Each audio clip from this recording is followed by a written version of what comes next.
नमस्कार विद्यार्थी मित्रांनो, स्वागत आहे तुमचं आजच्या नवीन व्हिडिओमध्ये। तर आज आपण 13 डिसेंबर 2024 च्या चालू घडामोडी पाहणार आहोत। यामध्ये आपण एकूण 10 खूप महत्त्वाचे प्रश्न पाहणार आहोत मित्रांनो। आणि तुम्हाला जर या व्हिडिओची पीडीएफ हवी असेल ना, तर व्हिडिओच्या डिस्क्रिप्शन बॉक्समध्ये आपल्या टेलिग्राम चॅनलची लिंक आहे। तेथे तुम्हाला सर्व व्हिडिओच्या पीडीएफ अगदी फ्रीमध्ये मिळतील। तर मित्रांनो, वेळ वाया न घालवता आपण या व्हिडिओला सुरुवात करूयात। तर या अगोदर आपण कालच्या चालू घडामोडी पाहून घेऊया। तर कालचा पहिला प्रश्न आहे, डिसेंबर 2024 मध्ये भारतीय नौदलात सामील होणाऱ्या नवीनतम multi role stealth guided missile फ्रिगेटचे नाव काय आहे? तर INS तुशील नाव आहे। यानंतर कनलाऊन या शक्तिशाली ज्वालामुखीचा स्फोट कोणत्या देशात झाला? तर फिलिपिन्स यानंतर RBI ने डिसेंबर 2024 मध्ये जाहीर केलेल्या वर्तमान पॉलिसी रेपो दर काय आहे? तर 6.50%। यानंतर पुढील प्रश्न होता, डिसेंबर 2024 मध्ये RBI ने सेट केलेली नवीन UPI लाईट वॉलेट मर्यादा किती आहे? तर 5,000 रुपये।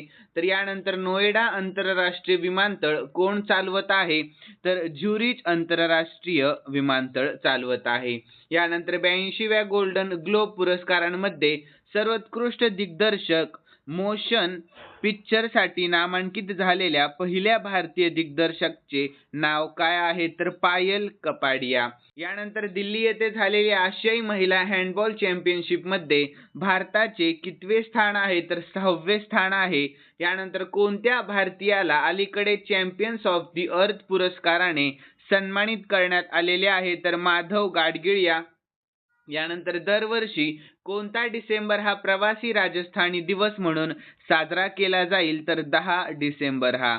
यानंतर शेवटचा प्रश्न होता, रवींद्र महतो छठी यांची कोणत्या राज्याच्या विधानसभेच्या अध्यक्षपदी फेरनिवड झाली? तर झारखंड यानंतर मित्रांनो, आपण आजच्या चालू घडामोडी पाहून घेऊयात। आणि आजचा पहिला प्रश्न आहे, 2034 फिफा पुरुष विश्वचषक कोणता देश आयोजित करेल? तर याचे योग्य उत्तर ऑप्शन सी, सौदी अरेबिया। कोणता देश? तर सौदी अरेबिया हा।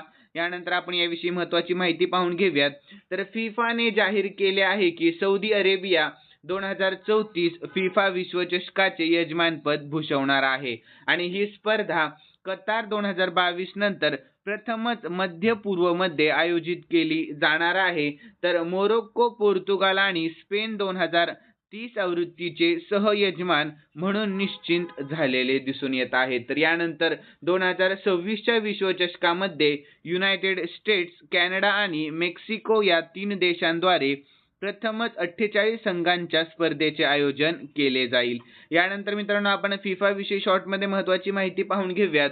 तर स्थापना 21 मे 1904 मध्ये झाली। मुख्यालय झ्युरिच स्वित्झर्लंड मध्ये आहे आणि सध्याचे अध्यक्ष जियानी इन्फॅन्टिनो आहेत। यानंतर मित्रांनो, पुढील प्रश्न आहे दुसरा, तर कोलकाता आंतरराष्ट्रीय चित्रपट महोत्सव 2024 मध्ये सर्वोत्कृष्ट चित्रपटाचा पुरस्कार कोणाला मिळालेला आहे? तर याचे योग्य उत्तर ऑप्शन ए, स्टॅडोटो। कोणाला? तर स्टॅडोटो। तर याविषयी आपण महत्त्वाची माहिती पाहून घेऊयात। तर मिल्टो लाझारोव दिग्दर्शन बल्गेरियन चित्रपट स्टॅडोटो तारिका याला 30व्या कोलकाता आंतरराष्ट्रीय चित्रपट महोत्सवात सर्वोत्कृष्ट चित्रपटाचा पुरस्कार देण्यात आलेला आहे। तर स्टॅडोटो यांना दिलेला हा पुरस्कार golden royal Bengal tiger awards म्हणून ओळखले जातो।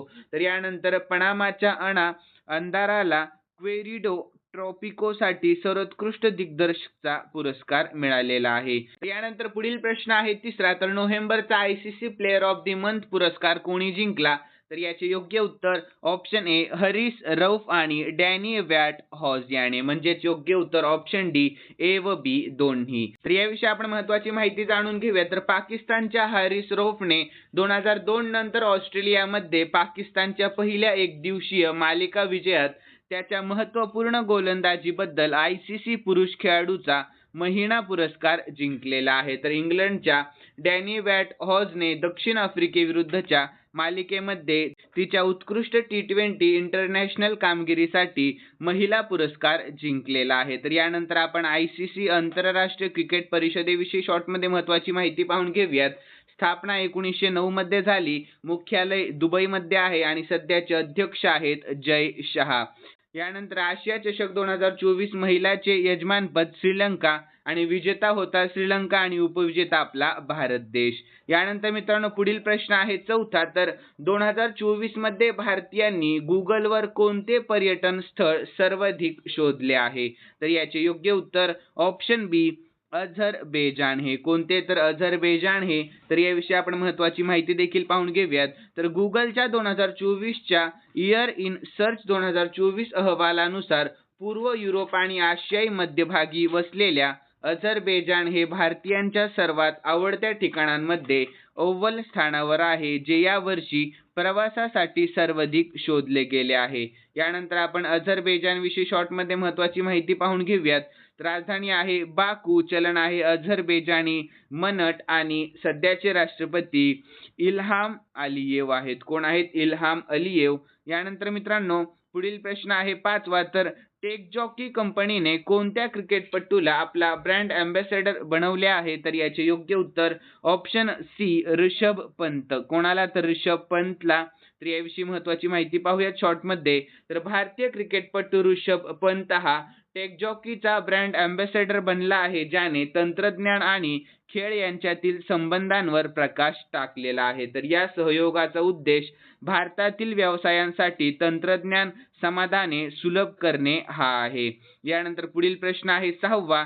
तर एका कॅलेंडर वर्षामध्ये 4 शतके झळकवणारी पहिली महिला क्रिकेटपटू कोण आहे? तर याचे योग्य उत्तर ऑप्शन ए स्मृती मंधना. कोण आहे? तर स्मृती मंधना. तर याविषयी महत्त्वाची माहिती देखील पाहून घेऊयात. तर भारताची स्टार महिला क्रिकेटपटू स्मृती मानधना हिने शब्द क्रिकेटमध्ये आणखी एक पराक्रम गाजवला असून एक कॅलेंडर वर्षात 4 शतके झळकवणारी ती पहिली महिला क्रिकेटपटू ठरलेली आहे. तर विस्डेनच्या मते या उल्लेखनीय कामगिरीने महिलांच्या एकदिवसीय सामन्यांमध्ये एका कॅलेंडर वर्षात सर्वाधिक शतके करण्याचा नवा विक्रम प्रस्थापित केलेला आहे. तर यानंतर पुढील प्रश्न सातवा आहे. तर नुकतेच चर्चेत असलेले गुरुवायूर मंदिर कोणत्या राज्यामध्ये आहे? तर याचे योग्य उत्तर ऑप्शन ए केरळ या राज्यामध्ये. कोणत्या? तर केरळ या. तर याविषयी आपण महत्त्वाची माहिती जाणून घेऊया. तर सर्वोच्च न्यायालयाने नुकतेच केरळ उच्च न्यायालयाच्या आदेशाविरुद्ध गुरुवायूर मंदिर प्रशासनाच्या बाजूने याचिका विचारात घेण्यास सहमती दर्शवलेली आहे, ज्याने एकादशीच्या दिवशी उद्यस्तमन पूजा हा प्राचीन विधी बंद करण्याचा निर्णय घेतला होता. तर गुरुवायूर श्रीकृष्ण स्वामी मंदिर, ज्याला दक्षिणेची द्वारका म्हणूनही ओळखले जाते, तर हे भगवान कृष्णाला समर्पित आहे. तर हे केरळच्या त्रिशूर जिल्ह्यातील गुरुवायूर या छोट्या गावामध्ये आहे. यानंतर मित्रांनो आपण केरळ विषयी शॉर्टमध्ये महत्त्वाची माहिती पाहून घेऊयात.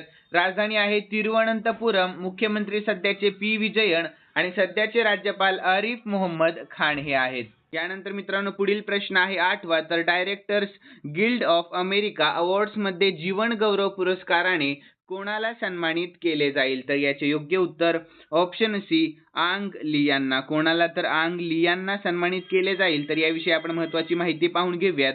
तर ज्येष्ठ चित्रपट निर्माते आंग ली यांना 8 फेब्रुवारी 2025 रोजी होणाऱ्या 77व्या वार्षिक डायरेक्टर्स गिल्ड ऑफ अमेरिका पुरस्कारामध्ये प्रतिष्ठित जीवन गौरव पुरस्काराने सन्मानित केले जाईल. तर यानंतर डीजीए जीवन गौरव पुरस्कार प्रथमच 1953 साली प्रदान करण्यात आलेला आहे. तर यानंतर मित्रांनो पुढील प्रश्न आहे नववा. तर पहिली भारत नेपाळ पर्यटन परिषद कोठे होणार आहे? तर याचे योग्य उत्तर ऑप्शन ए काठमांडू मध्ये. कोठे? तर काठमांडू. तर याविषयी आपण महत्त्वाची माहिती पाहून घेऊयात. तर नेपाळची राजधानी आहे काठमांडू, चलन आहे नेपाळी रुपया आणि सध्याचे राष्ट्रपती रामचंद्र पौडेल हे आहेत. यानंतर सध्याचे पंतप्रधान कोण आहेत? तर के.पी. शर्मा ओली. यानंतर मित्रांनो पुढील प्रश्न आहे 10वा. तर डिसेंबर 2024 मध्ये सर्वात तरुण जागतिक बुद्धिबळ चॅम्पियन कोण बनला आहे? तर याचे योग्य उत्तर ऑप्शन ए डी गुकेश. कोण? तर डी गुकेश हा बनलेला आहे. तर याविषयी महत्त्वाची माहिती पाहून घेऊया. तर भारतीय ग्रँडमास्टर डी गुकेशने गुरुवारी 12 डिसेंबर रोजी सिंगापूरमध्ये जागतिक बुद्धिबळ चॅम्पियनशिप जिंकून इतिहास रचला आहे. तर हे विजेतेपद पटकावणारा तो सर्वात तरुण खेळाडू ठरला. तर त्याचबरोबर बुद्धिबळात विश्वविजेता बनणारा गुकेश विश्वनाथन आनंद नंतरचा दुसरा भारतीय खेळाडू ठरला आहे. यानंतर गुकेशने निर्णायक 14व्या गेममध्ये चीनच्या डिंग लिरेनचा पराभव करून विजेतेपद पटकावले आहे. यानंतर पुढील प्रश्न आहे 11वा आणि शेवटचा प्रश्न आहे मित्रांनो. एक प्रश्न आपण एक्स्ट्रा घेतलाय आज. तर मोहम्मद अल बशीर यांची कोणत्या देशाचे हंगामी कार्यवाहक पंतप्रधान म्हणून नियुक्ती करण्यात आलेली आहे? तर याचे योग्य उत्तर ऑप्शन डी सिरिया या. कोणत्या? तर सिरिया या. तर याविषयी महत्त्वाची माहिती देखील पाहून घेऊयात. तर मोहम्मद अल बशीर यांची सिरियातील अंतरिम सरकारचे हंगामी पंतप्रधान म्हणून नियुक्ती करण्यात आलेली आहे. तर यानंतर मित्रांनो खालील प्रश्न मी स्पेशली तुमच्यासाठी ठेवलेला आहे आणि हा प्रश्न आपण कालच्या चालू घडामोडीमध्ये पाहिला होता. ज्यांनी कालचा व्हिडिओ पाहिलेला असेल त्यांना नक्कीच या प्रश्नाचे उत्तर येईल अशी मी अपेक्षा करतो. तर प्रश्न असा आहे, कोणत्या भारतीयाला अलीकडे चॅम्पियन्स ऑफ द अर्थ पुरस्काराने सन्मानित करण्यात आलेले आहे? तर याचे योग्य उत्तर तुम्हाला आपल्या कमेंट बॉक्समध्ये सांगण्याचा प्रयत्न करायचा आहे मित्रांनो. आणि तुम्हाला जर आजचा व्हिडिओ आवडलेला असेल तर नक्कीच या व्हिडिओला लाईक करा आणि सबस्क्राईब करायला अजिबात विसरू नका. तर चला भेटूयात नवीन व्हिडिओमध्ये. धन्यवाद.